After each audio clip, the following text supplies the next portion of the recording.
Consumer rights. The collage you see below contains some news clippings of consumer court verdicts. Why did the people go to the consumer court in these cases? These verdicts came about because some people persisted and struggled to get justice. In what ways were they denied justice? More importantly, what are the ways in which they can exercise their rights as consumers to get a fair deal from the sellers when they felt they had been denied a just treatment? The consumer in the marketplace. We participate in the market both as producers and consumers. As producers of goods and services, we could be working in any of the sectors discussed earlier, such as agriculture, industry, or services. Consumers participate in the market when they purchase goods and services that they need. These are the final goods that people as consumers use. In the preceding chapters, we discussed the need for rules and regulations or steps that would promote development. These could be for the protection of workers in the unorganized sector or to protect people from high interest rates charged by moneylenders in the informal sector. Similarly, rules and regulations are also required for protecting the environment. For example, moneylenders in the informal sector that you read about in Chapter 3 adopt various tricks to bind the borrower. They could make the producer sell the produce to them at a low rate in return for a timely loan. They could force a small farmer like Swapna to sell her land to pay back the loan. Similarly, many people who work in the unorganized sector have to work at a low wage and accept conditions that are not fair and are also often harmful to their health. To prevent such exploitation, we have talked of rules and regulations for their protection. There are organizations that have struggled for long to ensure that these rules are followed. Likewise, rules and regulations are required for the protection of the consumers in the marketplace. Individual consumers often find themselves in a weak position. Whenever there is a complaint regarding a good or service that had been bought, the seller tries to shift all the responsibility onto the buyer. Their position usually is, if you didn't like what you bought, please go elsewhere, as if the seller has no responsibility once a sale is completed.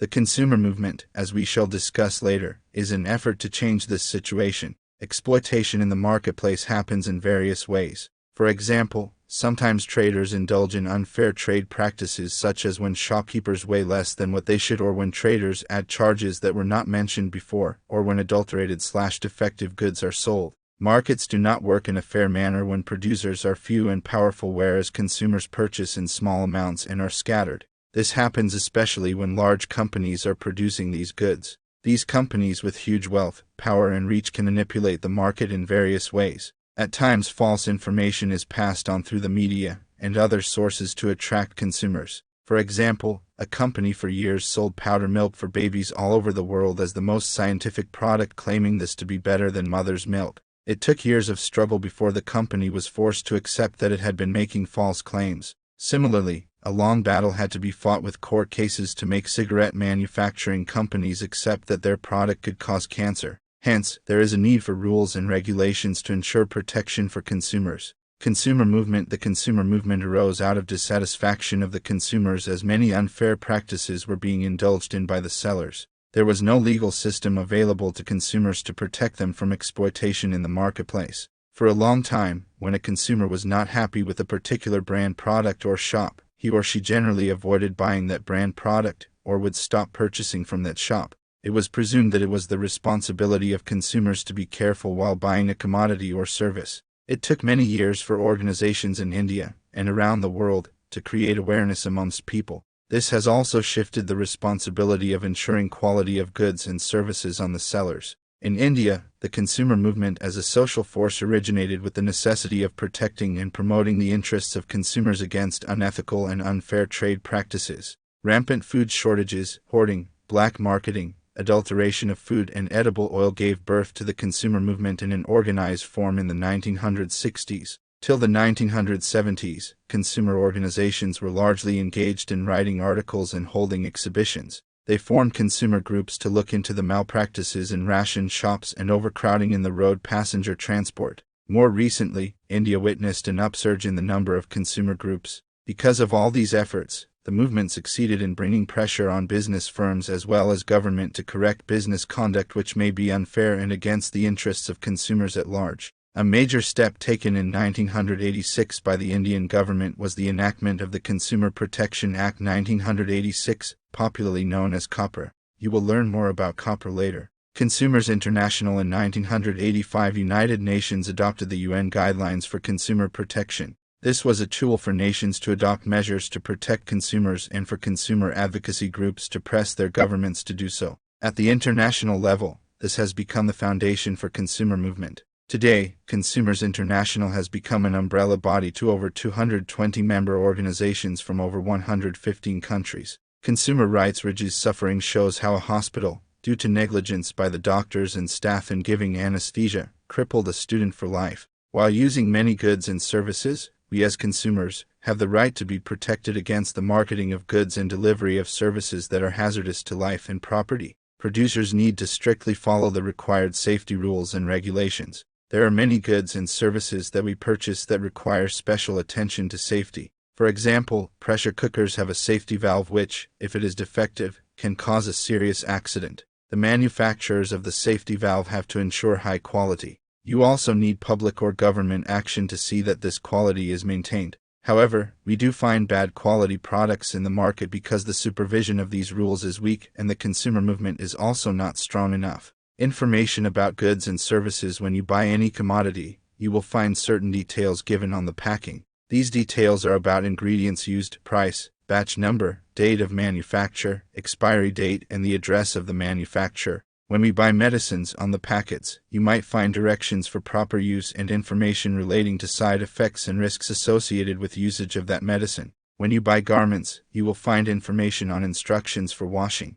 Why is it that rules have been made so that the manufacturer displays this information? It is because consumers have the right to be informed about the particulars of goods and services that they purchase. Consumers can then complain and ask for compensation or replacement if the product proves to be defective in any manner. For example, if we buy a product and find it defective well within the expiry period, we can ask for replacement. If the expiry period was not printed, the manufacturer would blame the shopkeeper and will not accept the responsibility. If people sell medicines that have expired, severe action can be taken against them. Similarly, one can protest and complain if someone sells a good at more than the printed price on the packet. This is indicated by MRP, maximum retail price. In fact, consumers can bargain with the seller to sell at less than the MRP. In recent times, the right to information has been expanded to cover various services provided by the government. In October 2005, the Government of India enacted a law, popularly known as RTI Right to Information Act, which ensures its citizens all the information about the functions of government departments.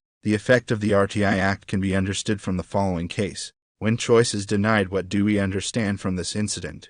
Any consumer who receives a service in whatever capacity, regardless of age, gender and nature of service, has the right to choose whether to continue to receive the service. Suppose you want to buy toothpaste, and the shop owner says that she can sell the toothpaste only if you buy a toothbrush. If you are not interested in buying the brush, your right to choice is denied. Similarly, sometimes gas supply dealers insist that you have to buy the stove from them when you take a new connection. In this way, many a times you are forced to buy things that you may not wish to and you are left with no choice. Where should consumers go to get justice? Read again the cases of Raji Matthew and Abrami given earlier in the chapter. These are some examples in which consumers are denied their rights. Such instances occur quite often in our country. Where should these consumers go to get justice? Consumers have the right to seek redressal against unfair trade practices and exploitation. If any damage is done to a consumer, she has the right to get compensation depending on the degree of damage. There is a need to provide an easy and effective public system by which this can be done. The consumer can file a complaint before the appropriate consumer forum on his or her own with or without the services of lawyers. You might be interested in knowing how an aggrieved person gets his or her compensation. Let us take the case of Prakash. He had sent a money order to his village for his daughter's marriage. The money did not reach his daughter at the time when she needed it, nor did it reach months later. Prakash filed a case in a district-level consumer court in New Delhi. All the steps he undertook are illustrated here. The consumer movement in India has led to the formation of various organizations, locally known as consumer forums or consumer protection councils. They guide consumers on how to file cases in the consumer court. On many occasions, they also represent individual consumers in consumer courts. These voluntary organizations also receive financial support from the government for creating awareness among people. If you are living in a residential colony, you might have noticed boards of residents' welfare associations. If there is any unfair trade practice meted out to their members, they take up the case on their behalf. Under COPRA, a three-tier quasi-judicial machinery at the district, state and national levels was set up for redressal of consumer disputes. The district-level court called District Forum deals with the cases involving claims up to Rs 20 lakh. The state-level court called State Commission between Rs 20 lakh and Rs 1 crore, and the national-level court National Commission deals with cases involving claims exceeding Rs 1 crore. If a case is dismissed in district-level court, a consumer can also appeal in the state and then in national-level courts. Thus, the Act has enabled us as consumers to have the right to represent in the consumer courts. Learning to become well-informed consumers. When we as consumers become conscious of our rights while purchasing various goods and services, we will be able to discriminate and make informed choices. This calls for acquiring the knowledge and skill to become a well-informed consumer. How do we become conscious of our rights?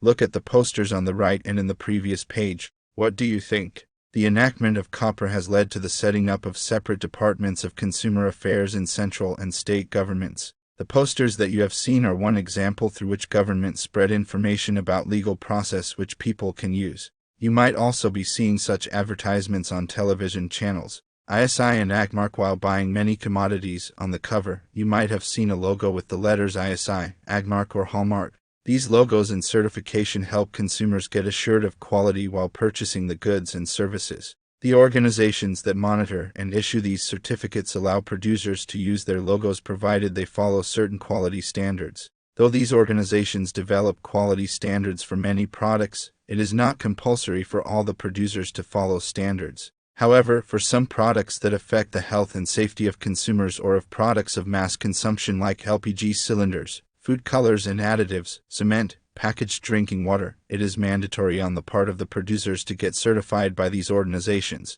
Taking the consumer movement forward, India has been observing 24 December as the National Consumers' Day. It was on this day that the Indian Parliament enacted the Consumer Protection Act in 1986. India is one of the countries that have exclusive courts for consumer redressal. The consumer movement in India has made some progress in terms of numbers of organized groups and their activities. There are today more than 700 consumer groups in the country, of which only about 20-25 are well organized and recognized for their work. However, the consumer redressal process is becoming cumbersome, expensive and time-consuming. Many a time, consumers are required to engage lawyers. These cases require time for filing and attending the court proceedings, etc. In most purchases, cash memos are not issued, hence evidence is not easy to gather. Moreover, most purchases in the market are small retail sales. The existing laws also are not very clear on the issue of compensation to consumers injured by defective products. After more than 30 years of the enactment of COPRA,